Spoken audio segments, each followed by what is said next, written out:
Bienvenidos a Colombia Viva, el informativo del proyecto Medios en Red, donde convergen las noticias más relevantes del país. Aquí analizamos la realidad de nuestras regiones, amplificamos las voces de las comunidades y consultamos a expertos para comprender los hechos que marcan la agenda nacional.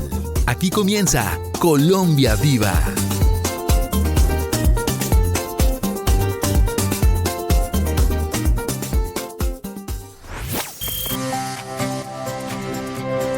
Hola, ¿qué tal? Soy Camilo Mayor. Les damos la bienvenida al informativo Colombia Viva, el informativo de la radio comunitaria colombiana para todo el país. Cordial saludo a nuestra audiencia en Colombia. Soy Yanice Guerrero Arévalo y estas son las noticias en nuestro tema central de hoy, la revolución educativa en Colombia.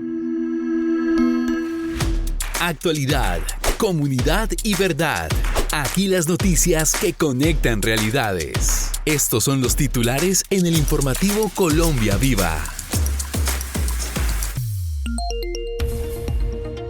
El logro más contundente de este gobierno en materia docente es claro y verificable. Más de 106.800 educadoras y educadores avanzaron en su ascenso y reubicación salarial, mejorando sus ingresos y fortaleciendo el bienestar de sus familias.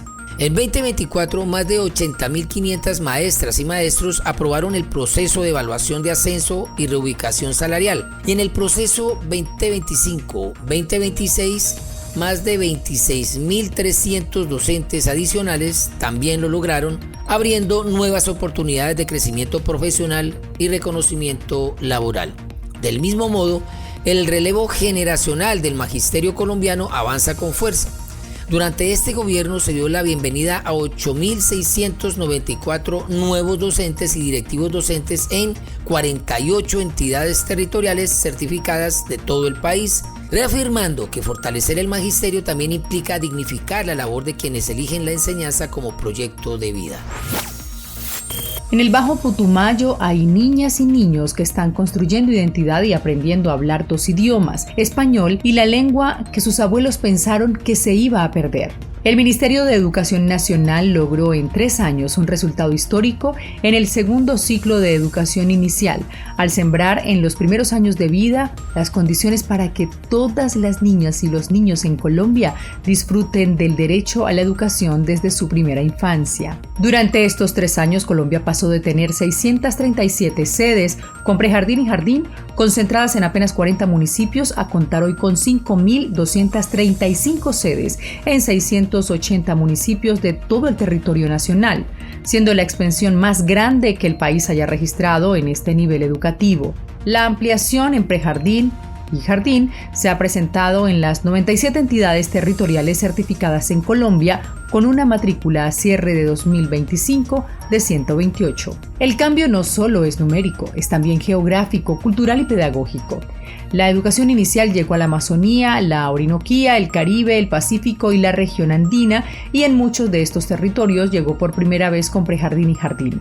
El gobierno del cambio suscribió también 32 convenios con autoridades y representantes de comunidades étnicas, indígenas, afrocolombianas, palenqueras y raizales para fortalecer la educación inicial con un enfoque propio, garantizando que pueblos como el Cofán, Arhuaco, Misac y el Embera, entre otros, tuvieran procesos educativos que reconocieran su identidad, su lengua y su cosmovisión desde los primeros años de vida.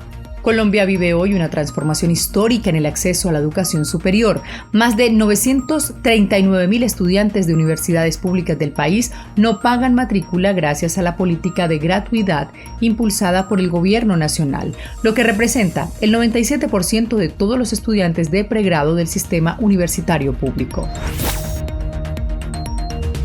Y a continuación el desarrollo de nuestro tema central, revolución educativa. Narrando realidades. Desarrollo del tema del día en el informativo Colombia Viva. Y tenemos a esta hora comunicación con Ricardo Moreno Patiño, viceministro de Educación Superior, a quien le damos la bienvenida a el informativo nacional de las emisoras comunitarias Colombia Viva. Bueno, quiero darle un saludo muy especial a toda esta red de radio por permitirnos a través de sus micrófonos llegar a familias, a ciudadanos en diferentes lugares del país por permitirnos con la audiencia que hoy nos escucha conocer un poco más de primera mano lo que ha significado esta gran apuesta de transformación social de nuestro gobierno del cambio.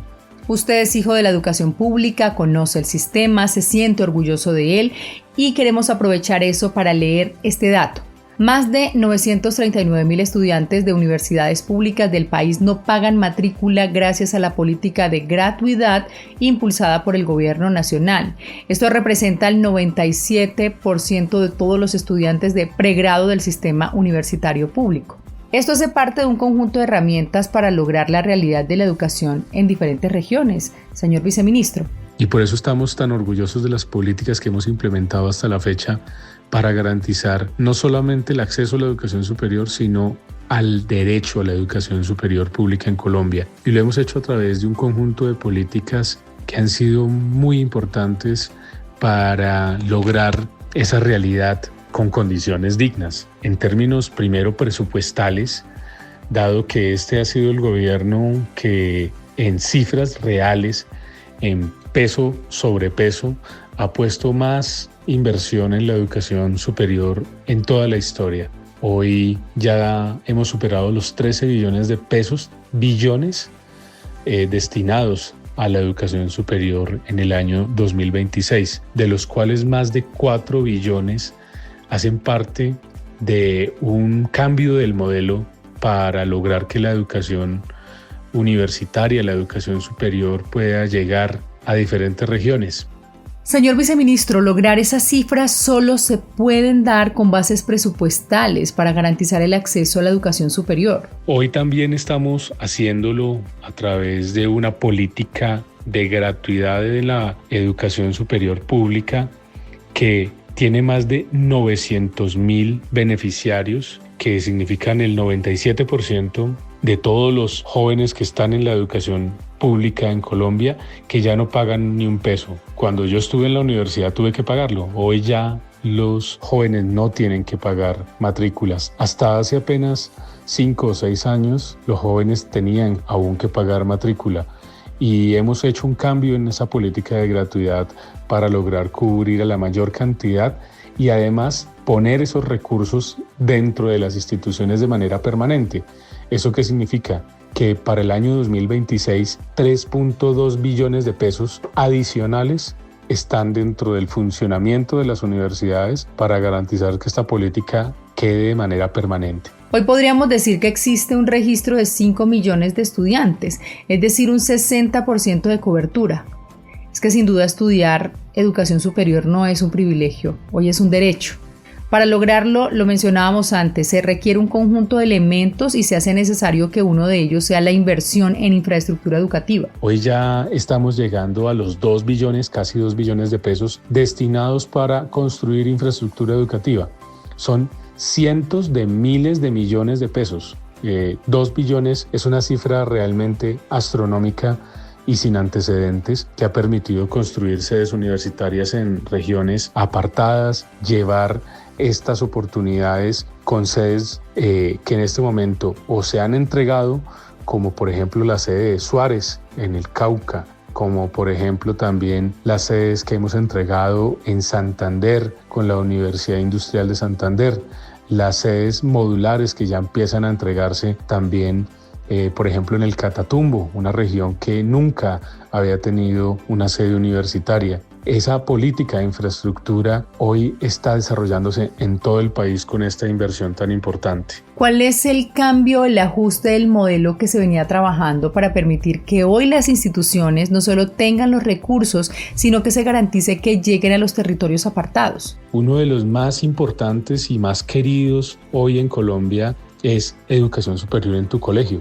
que es la oportunidad para que las universidades dejen de ver hacia las ciudades y empiecen a ver a los pequeños municipios, que empiecen a llegar a territorios como por ejemplo Guapi, a territorios como El Tarra, a territorios como Simití, a municipios que durante también muchas décadas han sido la fábrica para la ilegalidad, para la guerra, para el dolor, y que hoy se convierten en territorios de oportunidades. Las oportunidades estaban mal repartidas en el país.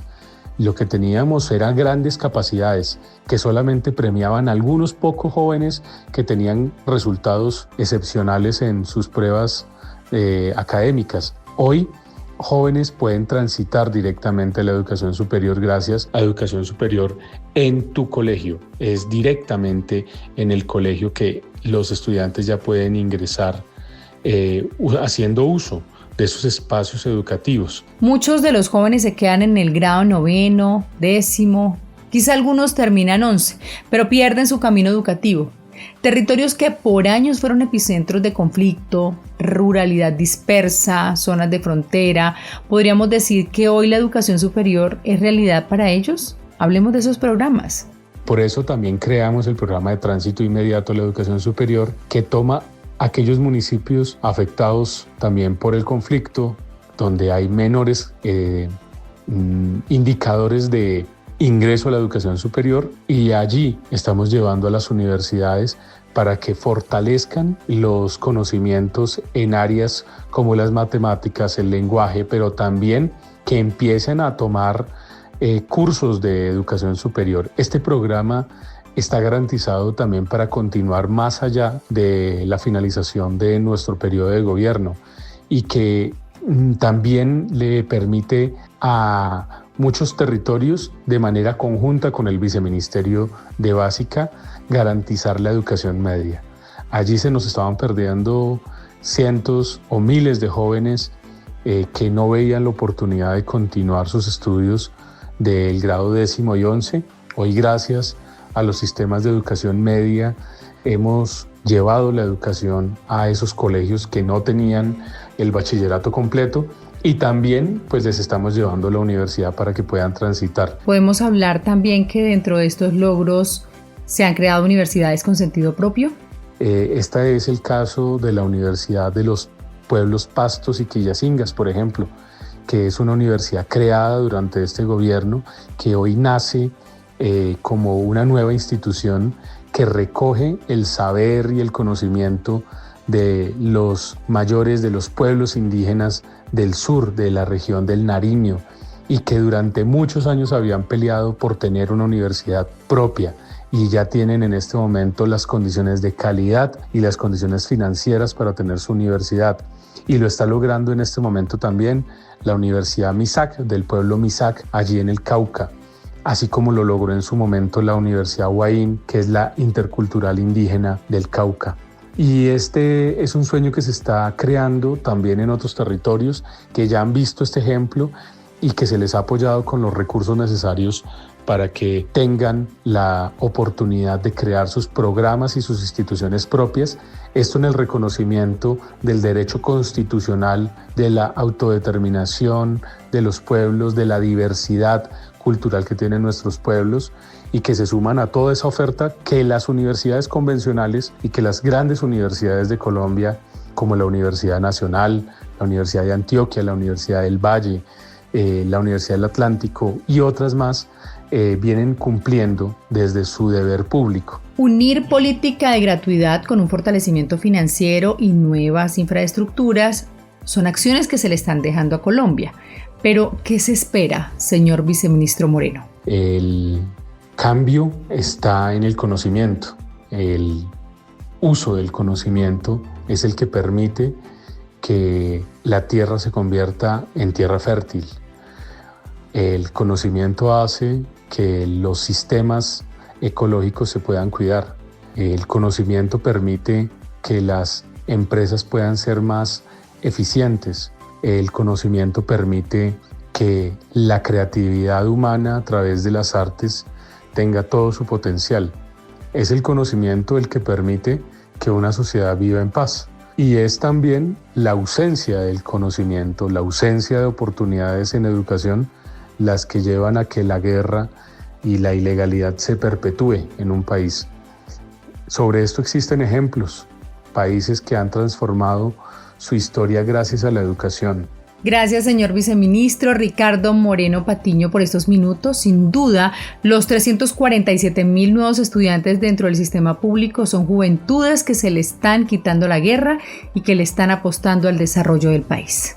Es un gusto poderles compartir a ustedes esta información, poderles compartir esta apuesta de país que hemos hecho juiciosamente durante los últimos años, con un compromiso de un gran equipo del Ministerio de profesionales que ya salieron del escritorio para ir a los territorios. Estamos en los territorios hablando con las comunidades y construyendo de la mano de las comunidades.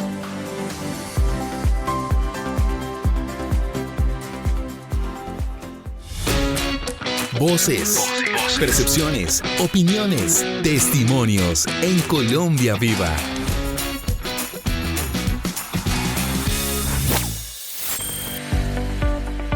Voces que Cuentan es un espacio diseñado para escuchar testimonios del impacto de las acciones en el país. Acciones que cruzan el territorio nacional en beneficio de niños y jóvenes. Por ejemplo, en la Comuna 16 del barrio Antonio Nariño en Cali se dio la reconstrucción de la sede Pablo Neruda. Escuchemos la docente Adriana María Mina Gómez.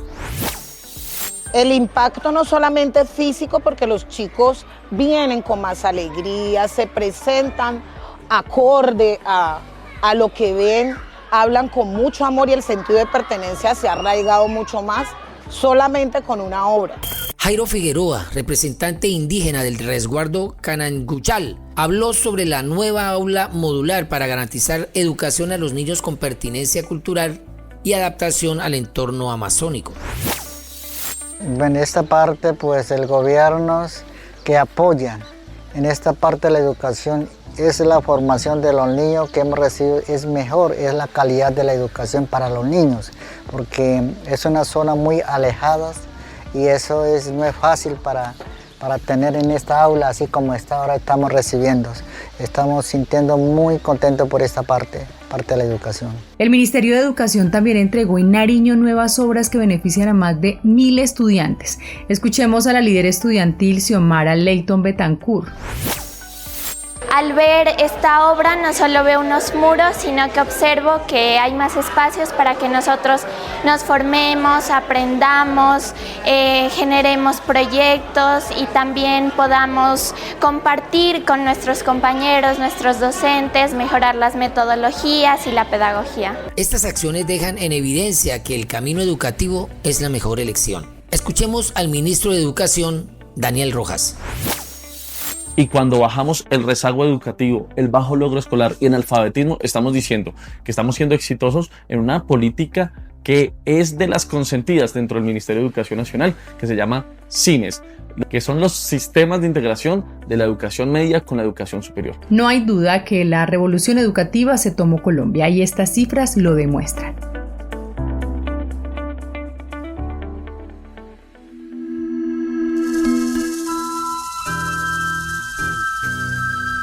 Desde la diversidad de nuestras culturas y la fuerza de cada acento, las voces se encuentran para contar sus historias. Y así Colombia Viva se teje en red.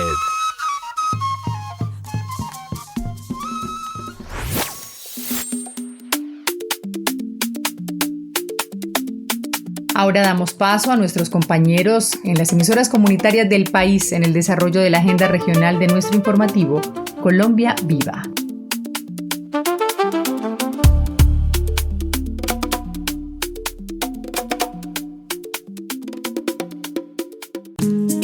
Las regiones tienen voz propia y hoy la Red del Chocó la comparte con todo el país. Esta es la cápsula regional del informativo Colombia Viva.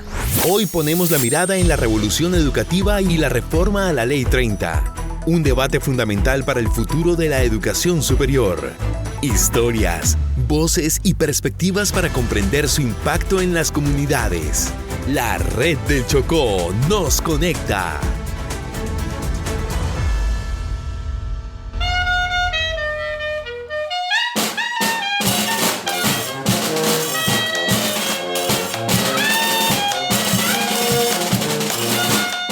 Hola, saludos.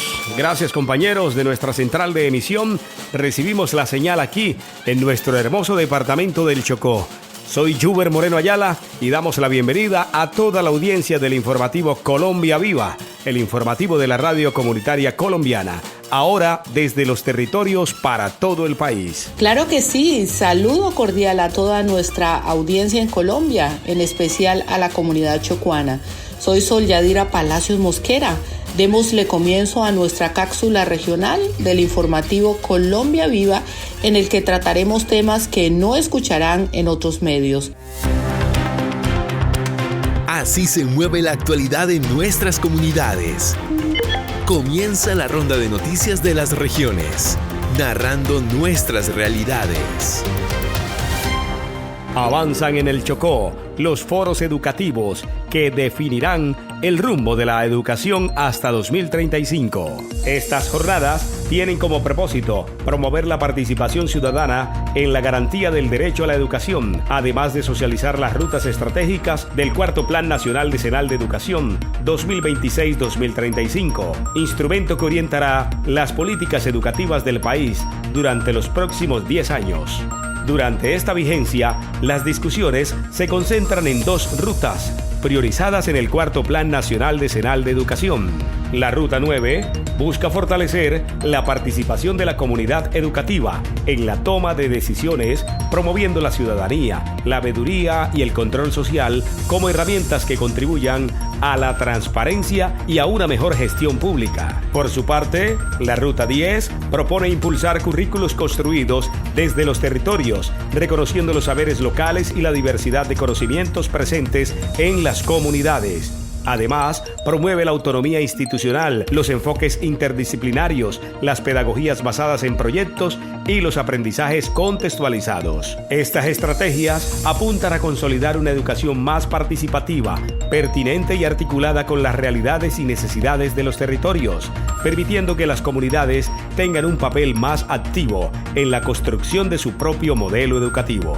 La fase territorial de los foros se desarrolla desde el mes de junio y se extenderá hasta el mes de agosto en instituciones educativas de municipios y departamentos de todo el país, incluyendo el Chocó. Hablamos con la profesora Disa Carol y esto nos comentó al respecto. Participan diferentes fuerzas vivas del territorio y con él lo que buscamos es fortalecer las competencias tecnológicas, ambientales, culturales y de emprendimiento de nuestros jóvenes a través del cuidado del medio ambiente, del rescate de las tradiciones culturales del municipio y de la tecnología. Posteriormente, las experiencias, propuestas y proyectos más destacados llegarán al Foro Nacional de Educación, que se realizará en Bogotá y reunirá a representantes del sector educativo, entidades gubernamentales, expertos y los mejores proyectos pedagógicos del país. De esta manera, el Chocó se suma a la construcción de una educación más incluyente, participativa y conectada con la riqueza cultural y las necesidades de sus territorios. Más de 20.000 estudiantes del Chocó se benefician con inversiones de obras por impuestos. Más de 20.000 estudiantes del departamento del Chocó han sido beneficiados con proyectos de dotación escolar, deportiva, cultural y recreativa, ejecutados a través del mecanismo de obras por impuestos, gracias a una alianza entre la Agencia de Renovación del Territorio, ART, y la empresa Supergiros. Uno de los proyectos más recientes fue entregado en el municipio de Acandí, donde se invirtieron más de 1.100 millones de pesos para fortalecer 27 sedes educativas oficiales con implementos deportivos, parques infantiles y mobiliario escolar. La ART informó además que actualmente avanzan otros 4 proyectos en los municipios de Condoto, Novita y San José del Palmar, los cuales serán entregados próximamente. A estas iniciativas se suma una inversión superior a los 3.000 millones de pesos en Río Sucio y Nuevo Belén de Bajirá, donde más de 11.000 estudiantes recibieron mobiliario escolar, bibliotecas y dotaciones para fortalecer los procesos educativos. Las inversiones realizadas ya superan los 10.000 millones de pesos en el Chocó, beneficiando especialmente a los municipios Pedé y Somat del departamento. Aguas del Chocó y Fundesar reinauguraron bebedero de agua potable en Centro Educativo Indígena de Zabaleta, Carmen de Atrato. Una jornada satisfactoria fue la que lideró el gerente de Aguas del Chocó, Salatiel Mosquera en la institución educativa donde la entidad que está bajo su responsabilidad construyó un bebedero de agua potable para que los alumnos de la comunidad indígena de Zabaleta consuman agua de buena calidad. El funcionario dedicó toda una jornada a los estudiantes del centro académico y al profesorado para hablar de las bondades de este tipo de obras que realiza la entidad departamental, esenciales para disminuir los riesgos de enfermedades asociadas al consumo de agua no tratada. El gerente abrió un espacio de diálogo con los alumnos y docentes donde les explicó sobre la necesidad de hacer una buena disposición de los desechos sólidos, cuidar las fuentes hídricas, el medio ambiente y el agua como recurso y como producto. El gobernador indígena presente en la comunidad destacó la labor de la empresa y agradeció la presencia y la disposición del líder de Aguas del Chocó, Salatiel. Estudiantes de la UTC denuncian cobros irregulares pese a la gratuidad. Decenas de estudiantes aseguran estar siendo obligados a pagar matrículas de semestres anteriores, incluso desde el año 2021, pese a que la institución hace parte del programa de matrícula cero, financiado por el Estado. Padres de familias y estudiantes califican la situación como inaudita y exigen respuestas inmediatas. Según los testimonios conocidos, la universidad estaría argumentando supuestos errores en la plataforma y la no descarga de recibos de matrículas como justificación para exigir nuevos pagos. Lo más grave es que, aún existiendo soportes y pruebas de que los estudiantes sí realizaron los pagos correspondientes, la única respuesta que reciben es: tienen que pagar. La preocupación aumenta porque muchos jóvenes están a punto de graduarse y hoy enfrentan el riesgo de perder el semestre o abandonar sus estudios por no contar con recursos económicos. Familias enteras aseguran sentirse desesperadas ante las exigencias de pagos millonarios y convenios de financiación imposibles de cumplir en tan corto tiempo. Padres de familia denuncian que mientras la UTC atraviesa una profunda crisis académica y administrativa, ahora aparecen nuevos obstáculos que podrían seguir aumentando la deserción estudiantil, que según las denuncias ya superan los 4.000 estudiantes en los últimos 2 años. ¿Cómo le digo a mi hija que no puede seguir estudiando por un error de plataforma?, expresó un ciudadano afectado.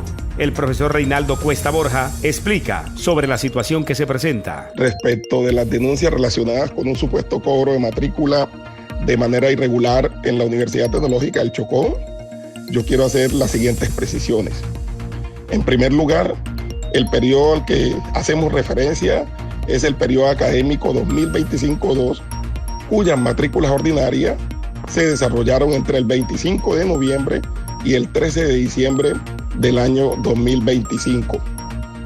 Sin embargo, por disposición de la alta gerencia, se determinó ampliar este periodo en 3 ocasiones hasta el mes de abril, momento en el cual se nos exigió por parte del Ministerio de Educación Nacional hacer el reporte a través del SNIES, que es la base de datos a través del cual se reportan los matriculados al Ministerio para que con base en ella el Ministerio haga los correspondientes pagos por gratuidad.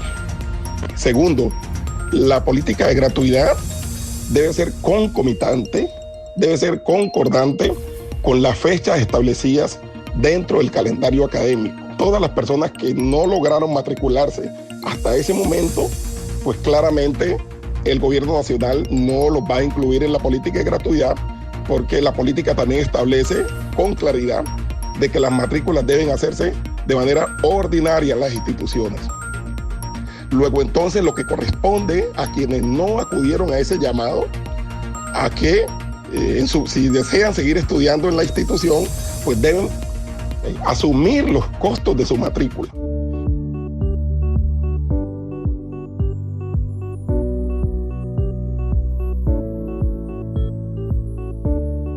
A continuación, el desarrollo del tema central desde nuestro departamento del Chocó para seguir conociendo el impacto de recursos educativos que brindan la oportunidad al desarrollo social de nuestra comunidad. Una historia, un territorio y muchas voces.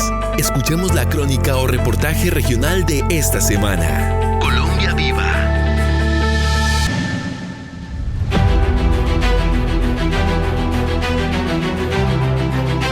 Bien, como tema del día hablaremos sobre Ley 30 de 1992 de Educación, Matrícula Cero, cuáles son los impactos y cómo se recibe este proyecto en territorios como el Chocó, donde por supuesto también se hace efectiva. Hoy ponemos la lupa sobre una realidad que toca el futuro de miles de jóvenes, la política de gratuidad en la educación superior. Para entender su impacto, analizamos cómo esta medida ha transformado las oportunidades, pero también los desafíos que aún persisten en las regiones. Voces desde las aulas, el alivio de la matrícula cero. En Colombia, el acceso a la educación superior ha sido históricamente un privilegio, cuesta arriba para miles de familias. Sin embargo, las realidades están cambiando en las aulas de los planteles educativos. Hoy escuchamos la voz de la comunidad docente, aquellos que viven de cerca el pulso de la educación pública. Sobre este tema, la docente Glency Milena Ruiz. Como docente adscrita al Ministerio de Educación, el impacto que ha tenido la matrícula cero en las familias es que hay una mayor gestión para la economía familiar. Gestión, respiro, alivio, esas son las palabras que resuenan.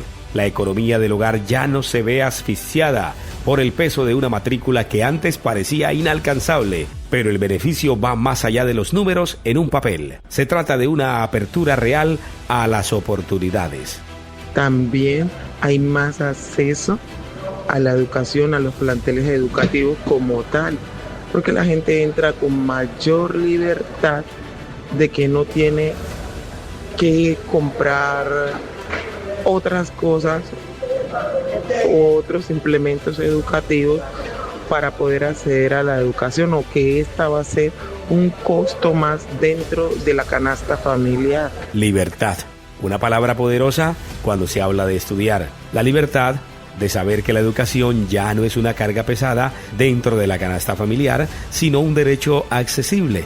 La matrícula cero no solo abre las puertas de las instituciones, sino que derriba las barreras del temor financiero, permitiendo que los jóvenes entren a las aulas con la mente puesta en su futuro y no en las deudas. Para hablar de este importante tema, escuchemos al profesor licenciado Willington Mosquera Cucalón. Pues yo considero que la política de gratuidad en la educación superior ha contribuido de forma significativa al cumplimiento de los objetivos planteados en el marco de la Ley 30 de 1992, especialmente en lo relacionado con la reducción de brechas sociales y la ampliación al acceso a la educación superior, especialmente para estudiantes de escasos recursos económicos, dado que la eliminación de los costos de la matrícula permite o ha permitido que cada vez un número mayor de jóvenes puedan ingresar a programas de educación superior, superando una de las principales barreras históricas, la cual es la limitación económica. Un avance gigante, sin duda. Sin embargo, la gratuidad de la matrícula no resuelve por completo las dificultades que enfrentan los estudiantes en territorios con complejidades geográficas y sociales tan marcadas como en el departamento del Chocó. Sin embargo, aunque la gratuidad ha presentado avances significativos, es importante mencionar que aún existen desafíos que limitan el alcance pleno de estos objetivos. En regiones como la nuestra, con características geográficas tan complejas, en lugares tan dispersos como son la región chocuana, muchos estudiantes deben desplazarse a cabeceras municipales o a la ciudad capital Quibdó para poder tener acceso a esta educación superior, lo que implica costos adicionales como son transporte, alimentación, vivienda.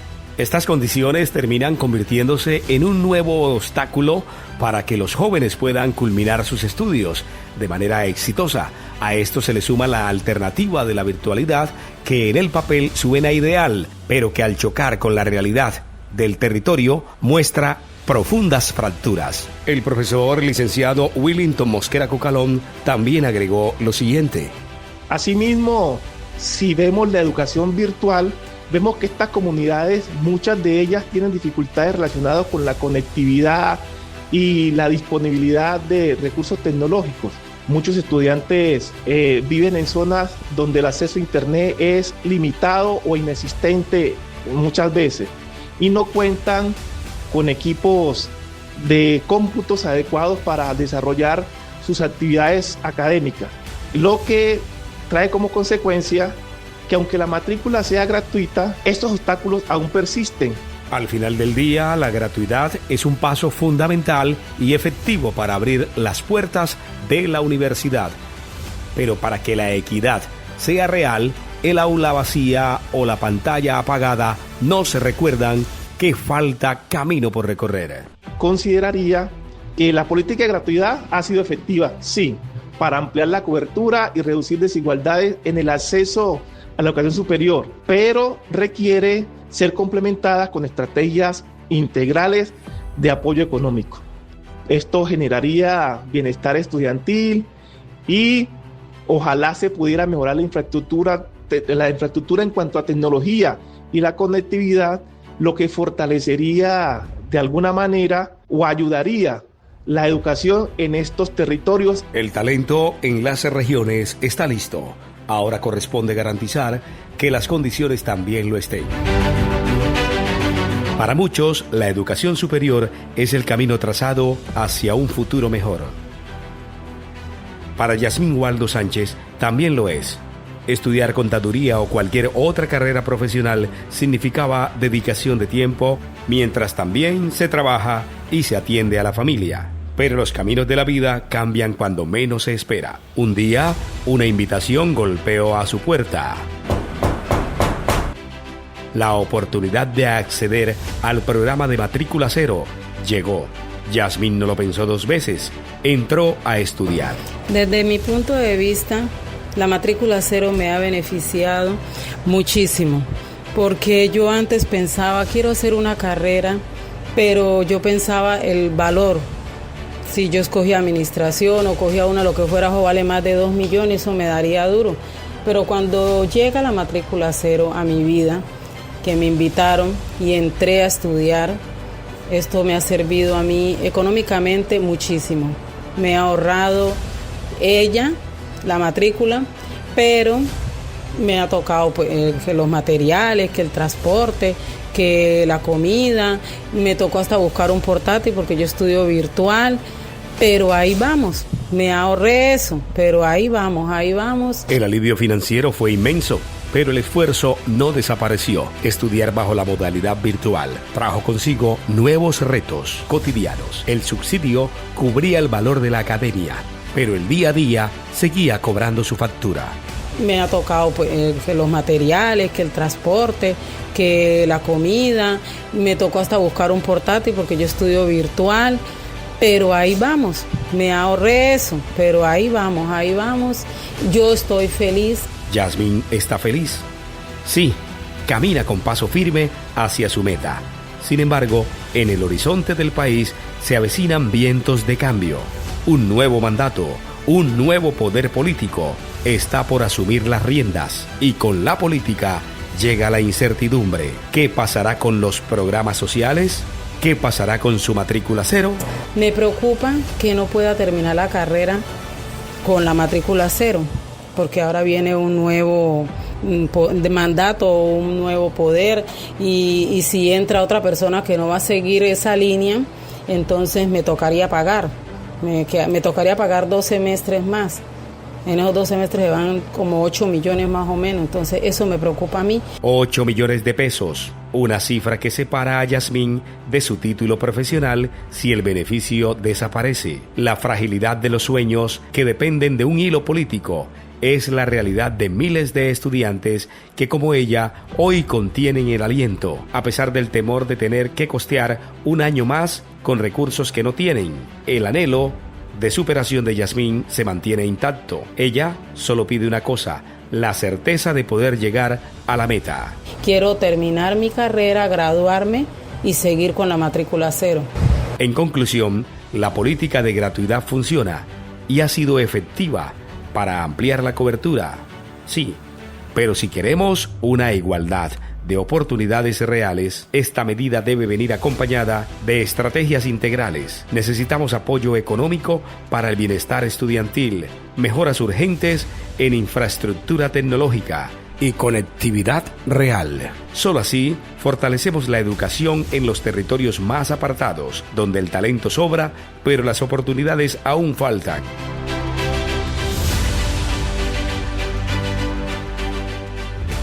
Y detrás de los titulares hay historias que merecen ser escuchadas, y nuestro territorio está lleno de historias vivas que colorean el departamento. Aquí la tradición tiene la palabra. Historias, saberes y experiencias que nacen de la tierra. Así suenan los territorios de Colombia Viva.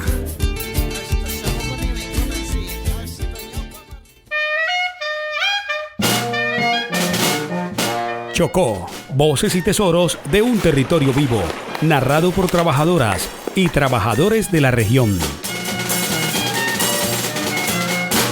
Cuando cojo bastante, sí, y no cojo bastante apenas los dejo para utilizar en la casa. Pero si cojo bastante lo reparto con la familia y lo que queda pues vendo porque hay bastante, en vez de coger bastante, entonces uno quiere repartirlo.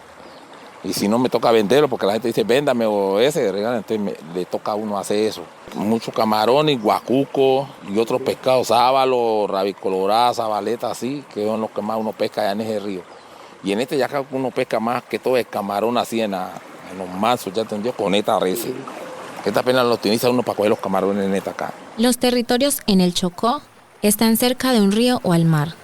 Fuentes de aguas donde se puede encontrar alimentos que se sirven en las mesas de los hogares chocuanos. Alimentos que provienen de una pesca responsable, cuidadosa, artesanal, que aprovecha los recursos naturales de manera no industrial. Henry Copete. Y yo mismo las amo y yo mismo salgo a pescar cuando mi tiempo que necesite ir a pescar. Tiene 40 años estoy haciendo esto. La canoa, un potrillo y canalete así andando aquí para pescar con la pesca aquí. Aprendí a hacer esto viendo. Estuve viendo una vez así con un maestro que sabía y ahí aprendí. Lo pesqué yo mismo viendo, así mismo aprendí con otro que sabía y entonces me llevó y ahí aprendí. En vez de pesco 3 kilómetros así ahí ya y cogete baldecito lleno y ya no pesco más, ya me vengo con eso para la casa de San Juan. Que sea acá se coge camarón, se coge sábalo, la rabicolorá, guacuco, son los pescados que cogen acá. Trae para comerlos en la casa, los trae para repartirlos acá a la gente y comerlos. Sobrevivir de esto y me ha gustado mucho sobrevivir de eso porque es una cosa que le ayuda mucho en los alimentos a uno en la casa. A mí me ha gustado mucho la pesca artesanal porque la gente, todo el mundo sobrevive, los que saben, salen a pescar para sobrevivir de eso. Respetamos apenas las tallas, que sea que cuando son los pequeños uno busca los materiales para coger apenas las medidas que uno necesita, que caiga los grandes y los pequeños quedan. Me dedico apenas a la pesca, yo todo el tiempo me he dedicado, la gente me busca apenas para eso, vamos a pescar, yo voy con varias personas, vamos a pescar pues, que sea, nosotros pongamos en la mañana hasta las 12 y ya los venimos para la casa, si no cogimos, los venimos, y si cogemos, no, de noche casi no me gusta ya pescar, de noche es muy complicado para allá pescar, acá la gente, todo el mundo, salen a pescar, pescó y ya no vuelven a pescar más, ¿ya entendió? Cuando tenga necesidad que sale a pescar. Y la gente le invitan a uno, camina, vamos a pescar, que tal día vamos ya a pescar. Ahí uno va a pescar, y si no, no. Conozco a Mungarrá, San Juan, Taocito, que uno anda acá pescando. Pescadores y pescadoras que buscan en las aguas del Chocó el alimento y su futuro. El panorama en la región ha originado que la pesca artesanal sea una vía de trabajo para mejorar la calidad de vida de las familias chocuanas. Pescar artesanalmente es cuidar los recursos naturales de la región. Las pescadoras y pescadores del municipio de Tadó son tesoros vivos del Chocó. Llegamos al final de nuestra cápsula regional en el informativo Colombia Viva. Gracias por este espacio que nos permite visibilizar las historias, iniciativas y voces de las comunidades del Chocó. Territorio lleno de trabajo, cultura, resistencia y esperanza. Nos volveremos a encontrar entre los sonidos de un departamento que vibra por su gente y el esplendor de su naturaleza. Finaliza el informativo Colombia Viva, el espacio que une las voces del territorio con la actualidad nacional y resalta las historias que construyen país. Este programa es posible gracias al apoyo del Ministerio TIC, una producción del Canal 13 en el marco del proyecto Medios en Red y la Red Nacional de Radio Comunitaria. Gracias por acompañarnos. Nos encontramos en la próxima emisión.